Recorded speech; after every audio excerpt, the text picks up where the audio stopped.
Jesus mandou que as multidões se sentassem na grama. Então pegou os 5 pães e os 2 peixes, ergueu os olhos para o céu e pronunciou a bênção. Em seguida partiu os pães e os deu aos discípulos. Os discípulos os distribuíram às multidões. Todos comeram e ficaram satisfeitos. E dos pedaços que sobraram, recolheram ainda 12 cestos cheios. Os que haviam comido eram mais ou menos 5.000 homens, sem contar mulheres e crianças. Palavra da salvação. Glória a vós, Senhor. Pela palavra do Santo Evangelho, pela intercessão de Nossa Senhora Aparecida e de São José, sejamos todos protegidos e abençoados em nome do Pai, do Filho e do Espírito Santo. Amém.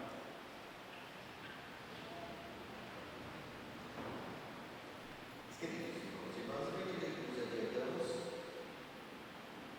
no tempo comum, é muito importante lembrarmos do nosso dever de acompanharmos as leituras diárias em casa. Muito fácil achar a leitura do dia, a leitura das missas, aí tem o celular, a internet, mas quando chegarmos aqui na igreja, já sabemos do que a Bíblia vai tratar, Ninguém é obrigado a prestar atenção aqui na homilia, mas todos somos obrigados a conhecer bem a palavra de Deus.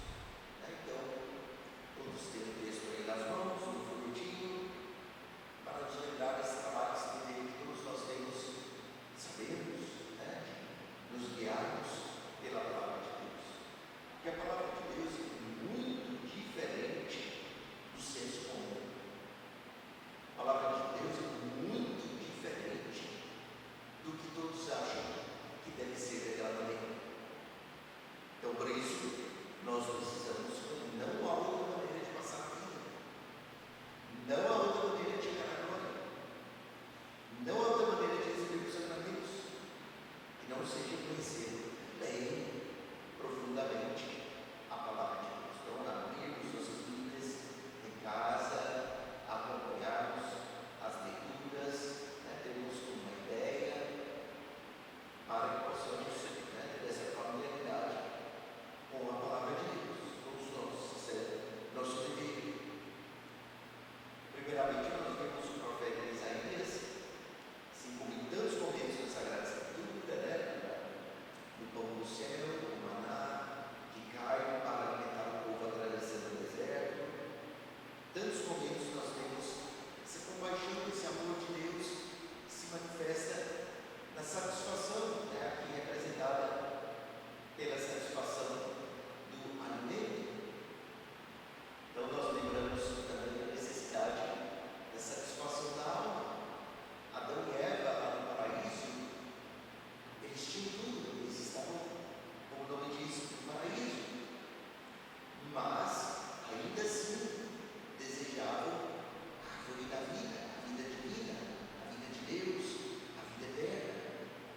Porque o paraíso, com todas as suas delícias, não é suficiente para a nossa alma. Você pode ter tudo, você pode ter dinheiro, você pode ter o que você quiser, mas a alma humana tem desejo da vida divina. Só que para chegar à árvore da vida, precisava necessariamente de passar pela árvore do conhecimento do bem e do mal, 2 árvores no centro do paraíso, ou seja, conhecimento da vontade de Deus. Sem conhecer a vontade de Deus, não se passa a vida, não tem vida eterna, não tem salvação, se detesta a palavra de Deus. Então, por isso,